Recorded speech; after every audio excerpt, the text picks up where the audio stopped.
오늘 저에게 주시는 하나님의 말씀은 고린도후서 1장 3절에서 5절까지 말씀입니다. 찬송하리로다. 그는 우리 주 예수 그리스도의 하나님이시요 자비의 아버지시요 모든 위로의 하나님이시며 우리의 모든 환난 중에서 우리를 위로하사 우리로 하여금 하나님께 받은 위로로서 모든 환난 중에 있는 자들을 능히 위로하게 하시는 이시로다.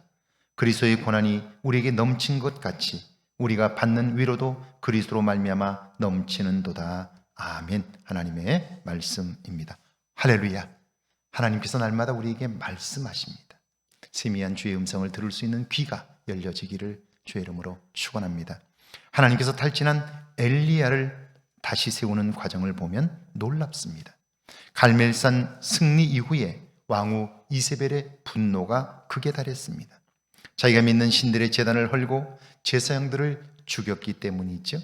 그의 분노가 무엇을 말하는지를 잘 알고 있는 엘리야로서는 위기입니다. 그는 급히 몸을 피했고요, 숨을 곳이 없다는 사실을 발견합니다. 광야 로뎀나무 아래에서 내 생명을 거두어 달라고 하소연하며 그곳에 쓰러집니다. 이때 하나님은 그를 질책하거나 또 다른 의무를 지워주지 않습니다. 다만 그를 깨워 숯불에 구운 떡과 물을 마시게 합니다. 그리고 여호와의 산으로 이끌어 그를 만나 주십니다. 자, 이런 하나님이 계시기 때문에 우리에게는 찬송할 이유가 있습니다. 3절이죠. 찬송하리로다. 그는 우리 주 예수 그리스도의 하나님이시요 자비의 아버지시요 모든 위로의 하나님이시며 찬송하리로다. 하나님께서 우리가 찬송해야 하는 이유를 우리를 구원하신 예수 그리스도의 하나님이기 때문이라고 말씀해요. 그분이 없다면 우리에게 구원도 없습니다. 그분의 이름으로 하나님 앞에 나아갈 수 있게 되었고 그분의 이름으로 하나님의 자녀가 된 거죠. 이것이 우리가 찬송해야 할 첫 번째 이유인데요. 두 번째는 하나님은 자비의 하나님이시기 때문이지요. 하나님은 우리가 실수할 때마다 야단치시는 분이 아니라 용서하시는 하나님입니다. 만약 하나님께서 우리에게 잘못할 때마다 야단치신다면 우리는 하나님 앞에 설 수 없을 거예요. 다가가기 어려울 거예요. 그러나 하나님은 혹 우리가 실수했다 할지라도 우리를 용납하시고 용서하시고 품어주시는 분이죠. 그 하나님을 찬송하는 거예요. 세 번째는요, 우리가 넘어지고 실망할 때 위로해 주시기 때문이에요. 여러분, 사람의 말도 힘이 있는데 하나님이 우리를 직접 위로하신다면 그 능력이 얼마나 클까요? 다시 일어나고도 남을 만한 새 힘을 공급받게 되는 거죠. 환난 중에도 하나님은 우리를 위로하셔요. 4절이죠. 우리의 모든 환난 중에서 우리를 위로하사 우리로 하여금 하나님께 받는 위로로서 모든 환난 중에 있는 자들을 능히 위로하게 하시는 이시로다. 자, 그러니까 우리가 환난을 맞는다 할지라도 결코 우리가 위축되거나 좌절할 필요가 없는 거예요. 왜냐하면 하나님은 그때에도 우리를 위로하시고 우리를 붙드시고 세워주시는 분이시기 때문이지요.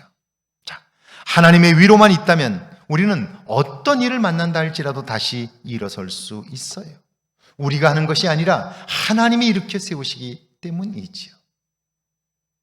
그래서 그분을 의지하는 사람들은 결코 이런 말들을 하지 않아요. 끝났다, 망했다, 이제 더 이상 소망이 없다, 이런 말들을 하지 않아요. 왜냐하면 소망이란 하나님 안에 얼마든지 있기 때문이에요. 하나님 안에서 끝나는 일은 없기 때문이지요. 자, 왜 하나님은 우리를 위로하실까? 여기 5절에 보니까 이렇게 돼 있어요. 그리스도의 고난이 우리에게 넘친 것 같이 우리가 받는 위로도 그리스도로 말미암아 넘치는도다. 영성신학자인 헨리 나윈이 쓴 상처 입은 치유자라는 책이 있습니다. 그 책에는 왜 하나님께서는 당신의 백성들이 상처 입고 아파하는 것을 보고만 계실까?